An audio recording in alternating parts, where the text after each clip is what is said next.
Bonjour, aujourd'hui je vais vous présenter la franchise de jeux vidéo Pokémon. Pokémon, c'est quoi? C'est des créatures qu'on peut capturer, qu'on peut faire combattre et qu'on peut échanger avec ses amis.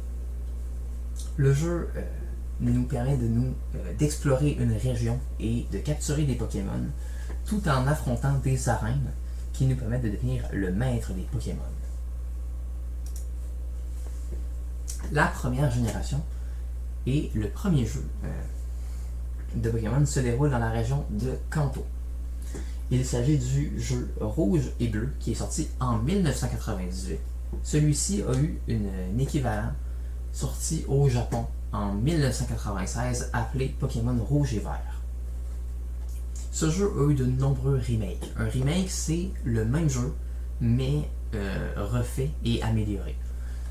Notamment Pokémon Jaune est littéralement une copie du jeu précédent, sauf que ce jeu nous laisse seulement Pikachu comme Pokémon de départ, alors que les autres jeux nous laissaient le choix entre 3 Pokémon comme Pokémon de départ. Pokémon Rouge, Feu et Vert Feuille sont sortis en 2004 et il s'agit d'un remake avec des graphiques légèrement améliorés, mais rien de gros. Et Pokémon Let's Go Pikachu et Let's Go Evoli est un jeu sorti en 2018 qui est cette fois-ci en 3D contrairement au jeu précédent et nous fait, comme avec Pokémon Jaune, nous laisse seulement un choix de Pokémon étant Pikachu et Evoli. Pour le deuxième jeu Pokémon, c'est Or et Argent, sorti en 2000 et celui-ci a eu aussi un remake marquant, Heart Gold et Soul Silver. Bien que ce ne soit pas le premier jeu en 3D, c'est un des jeux qui nous donne l'impression qu'il est en 3D. Comme on peut voir avec l'image en bas, le jeu n'est pas plat.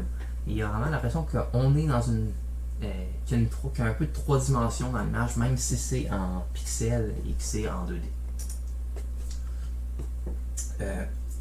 Ce qui est intéressant avec le jeu Pokémon Or et Argent, c'est qu'on a accès aux sprites qui ont été pas utilisés dans le jeu.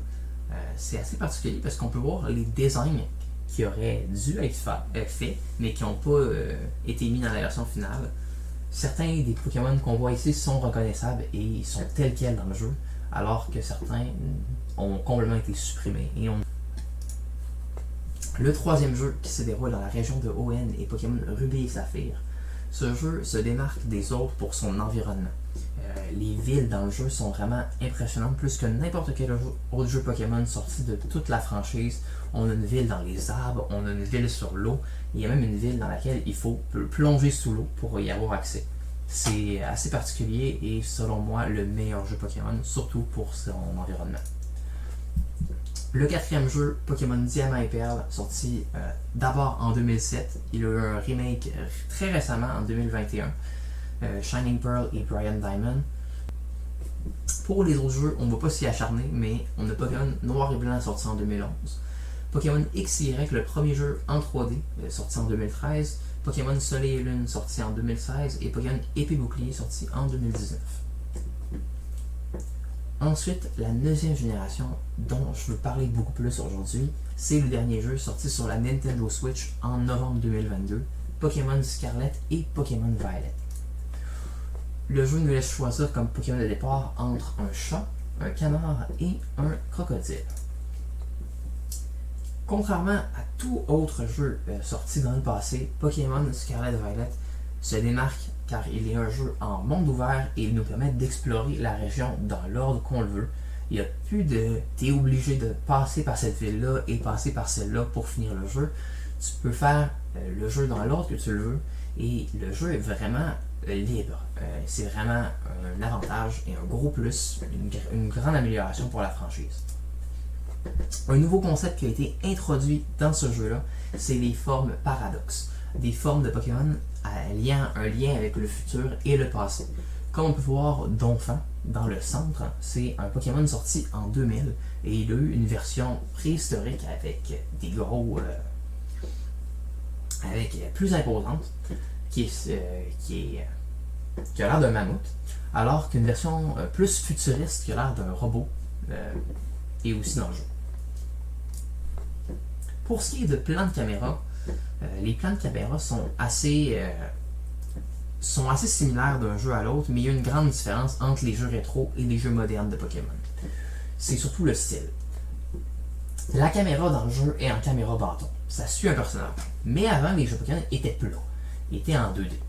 Alors, on voyait l'environnement, on voyait le bas de l'image disparaître et on voyait ce qu'il y avait en avant apparaître tranquillement. Alors que maintenant, le jeu il est en 3D. Il est dans un monde qu'on peut regarder partout autour de nous, 360 degrés. On peut se promener n'importe où. Donc, il y a encore une caméra bâton qui suit le personnage, mais c'est pas exactement pareil. Puisque là, c'est pas une zone qui apparaît peu à peu, puis la caméra est pas placée en haut, elle est vraiment placée derrière le personnage. Pour les spin-offs populaires de la franchise, on a Pokémon Go surtout.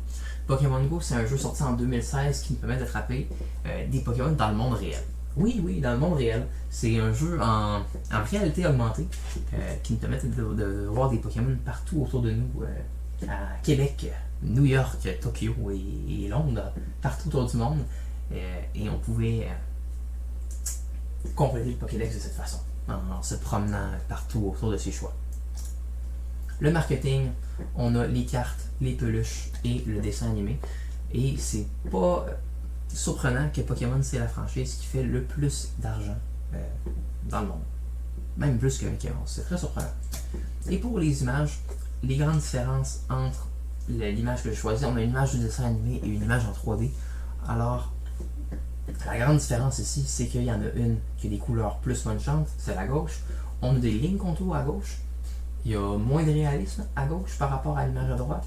Et il y a vraiment le côté plat 2D par rapport au côté 3 dimensions qui est à droite. Merci beaucoup de m'avoir écouté.